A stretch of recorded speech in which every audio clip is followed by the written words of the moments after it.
Recording almost live from deepest, darkest Appalachia. Nestled in the hills of eastern Kentucky, in particular Prestonsburg, the home of 10,000 holler whores.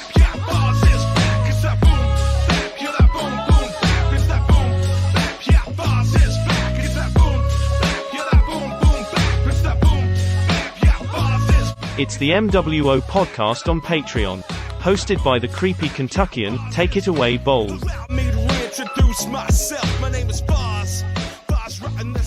Howdy, folks, and welcome. It's the September 14th edition of the MWO podcast here on Patreon. I am the creepy Kentuckian. Very special co-host this week for the second time.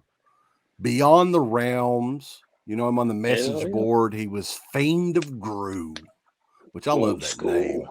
That was one of the coolest handles of all time. The Fiend of Gru. I can't even get that as deep as it needs to get. But Jason, one of the co-founders of the WrestleManiacs as well. And we're going to talk about some wrestling here. Good to have you on here, man. Yeah, man. Thanks for having me. I appreciate you having me back. It's always a good time. One of the big things that you're into and I'm into, it's another sickness almost, you know. If it's not one thing, it's the other to take all of our money, right? This record collecting hobby, because I think I started messaging you. You tagged me in this post about the Trick or Treat vinyl, which I knew that one was coming out, but I thought it was like a foreign release. I didn't think it was going to be. I don't know why I thought that, but I thought it was like over in the UK or something. I'm not really sure. But yeah, you tagged me. Oh, this is in stores. And I was like, holy shit. My buddy Doug, there's a local record chain here, Karma, that's actually been here since 1970, and they still have 3 of them now. But he's the manager of the one that's close to my house, and he's one of my best friends, and he is like a massive fan of that movie, just like me. But he was up on it right away. I mean, I knew about it coming out 6 months ago. I think he mentioned I was like, well, we'll see, because I got an original pressing of it, so I was kind of on the fence. And he said everything's the same except for it's a colored one. And I think I mentioned to you, there's 2 interludes. It's on the cassette. Mm-hmm. But on the original vinyl pressing, the one on side 2 is not there. It's only on the cassette until this re-release, and it is on this re-release. So there's like a small snippet that's never been on vinyl until this one. So I brought this one. I haven't opened it yet, but it's Hellfire vinyl. Hellfire color, like a red, I guess red of some sort. Yeah, it's a great pressing, man. I when I was in the store last week, he played it 3 times straight through as we're sitting there talking, and it's just like, it sounds great, man. It's a really good pressing of it. Very easy to listen to if you're into the classic 80s metal. So great. And one of the big things too, and we'll talk about this movie for a little bit. It's been a while since I've seen the movie, but rumors for a long time about a Blu-ray release. And from what I've heard, it's still coming out, but I don't know when. I know for a fact, and I don't give a fuck what Felcher says. He tries to bullshit us all day long. Lionsgate has that movie, and I think it's a Vestron video release, one of the ones that they've had at Walmart and everything. So the whole deal with the music rights, well, this obviously is not the case, right? So they re-released it finally on vinyl. 2,000 copies. That's not very many. No. So this could be one that'll end up being a collector's item before you know it. But I've always wanted it. I'm not sure how much the original pressing went for, but I'm thinking it was kind of expensive, wasn't it? They were starting to get up there. Like the one I have is, I want to say it's a UK release. Like you can't even really tell, but looked it up, and I think it's a UK release, but I ordered it off of Discogs. I haven't ever actually ordered a lot on there, and I know that's a real slippery slope on there, because basically anything you want you can find on there if you want to pay the price. Everybody's got a price, right? Mine, I only paid like 70 something for it, which isn't bad, and it's a great copy of it. I mean, as soon as I saw it, I know it was under 100. It was under 100 for sure. I got it probably 3 years ago, 2 or 3 years ago, I think. But yeah, I just got it off Discogs. Every once in a while, I want to pop up. You don't see them a lot. If they do, it just depends, But yeah, it's cool that it's got a re-release, and I think a lot of it's people in the same boat as you. Like people didn't either know about it or whatever. But Doug got 4 copies in that same day. Boom, all 4 of them are gone. So. And Yeah. he checked and he can't get any more. So I'm guessing like it's probably already whatever's out there is probably out there unless you can find it, on a website where people have it stocked. But yeah, I have a feeling it's going to disappear pretty quick. So One thing though, that like since you're into records and you mentioned Discogs, and the only record that I've ever purchased from Discogs, and it was kind of I was like, I don't know how legit this is, but I got it pretty quickly. Was that Terry Reid record? I don't know if you saw where I posted that, and I waited on that one forever, for over 10 years. Whatever Devil's Rejects came out in 2005. So yeah, it's been even longer than that. Probably, what is it, 17 years? That's insane. I know. 2005, 17 years ago. But I know, man. that one's never gotten a repress at all since back in the day. RCA Records, I think.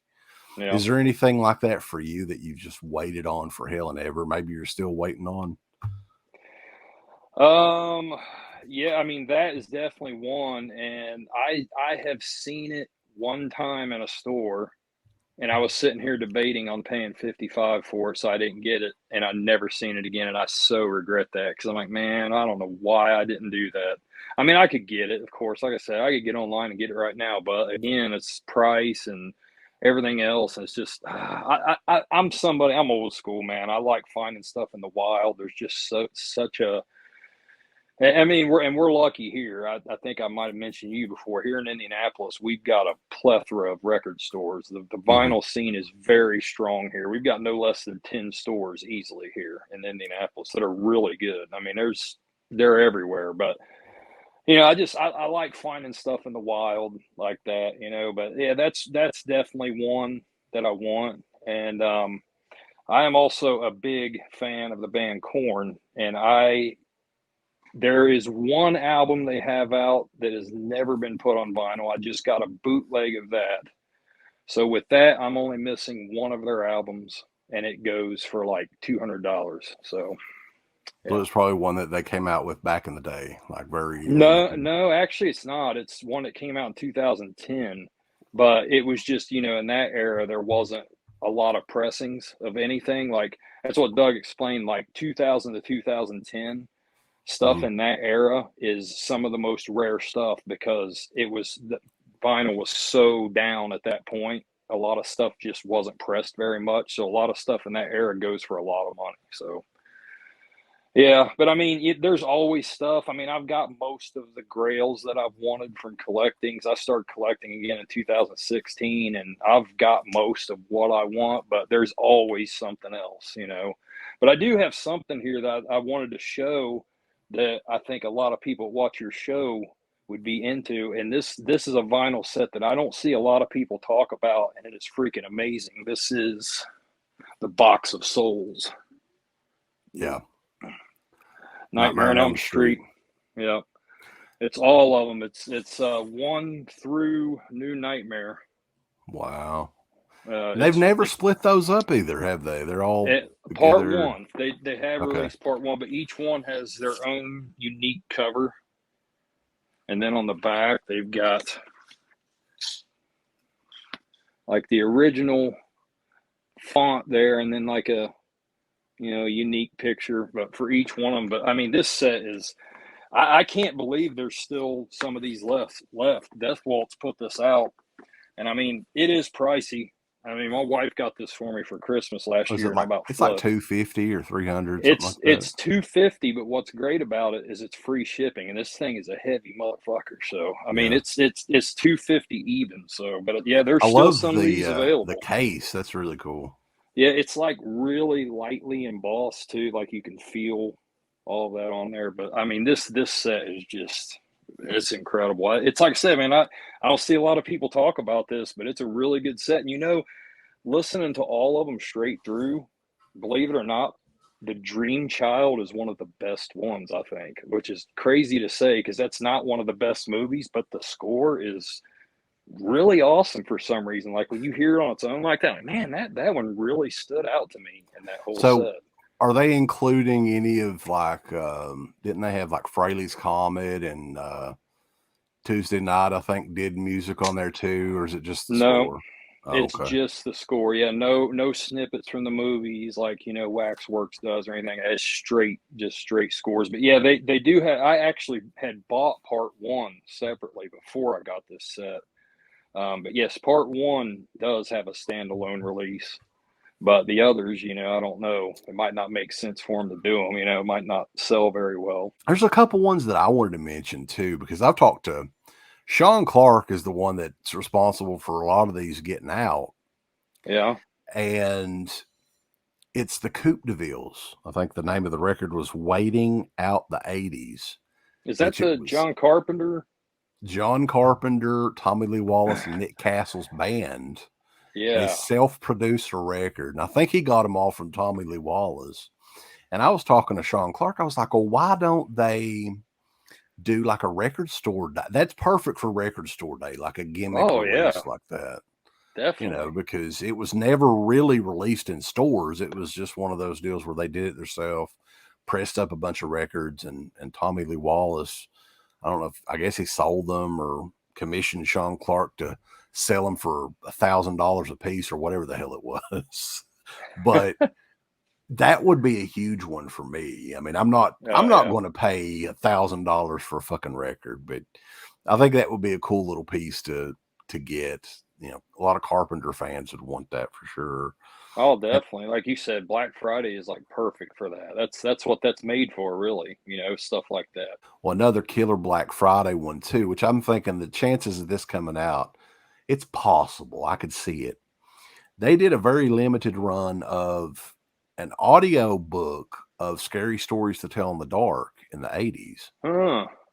And I don't know if you grew up with the book or if you may have been a little bit too old at the time. You're a few years older than me, I think. But that, I didn't even know that exists. And that's another one that is fucking like crazy. Like the cheapest I've ever seen it was like $400 or something. And normally it goes close to $1,000.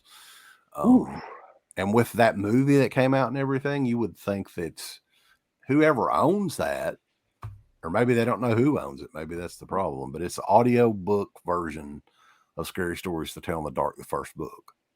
Wow. Yeah, that is a little bit like I was at that point chasing girls, I think, when that came out, maybe. But I do remember it for sure. But yeah, I didn't know they ever did a record of it. That's crazy. But yeah, I mean, it's just wild how prices can get so crazy for certain records. There's this local guy that released this. I can't remember who it is, but here in Indianapolis, guy released a record in the 70s, and this record goes for like $900 to $1,200 on Discogs, and as soon as one of us put up to this day, boom, it'll sell.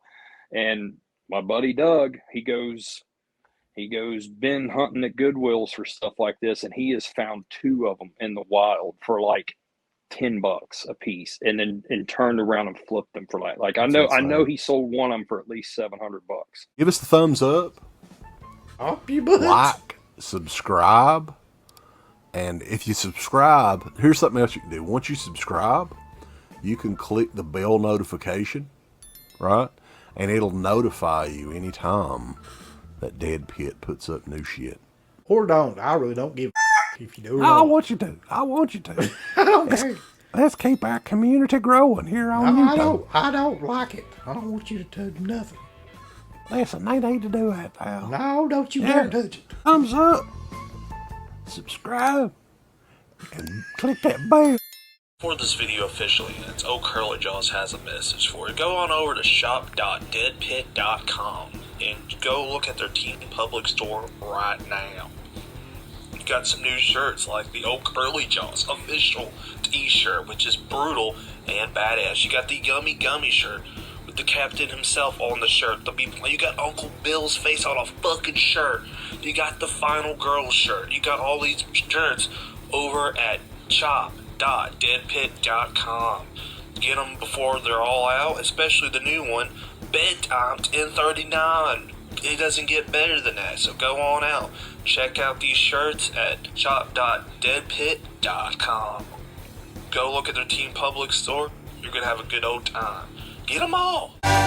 Thank you to all of our supporters on Patreon. DeadPit on Patreon.com is the only place to check out a complete archive of the old Dead Pit radio shows all the way back from 2005 on, in addition to the midweek shows and fan commentaries, exclusive podcasts, and much more. Dead Pit on Patreon.com if you're interested. Tiers start at only $1.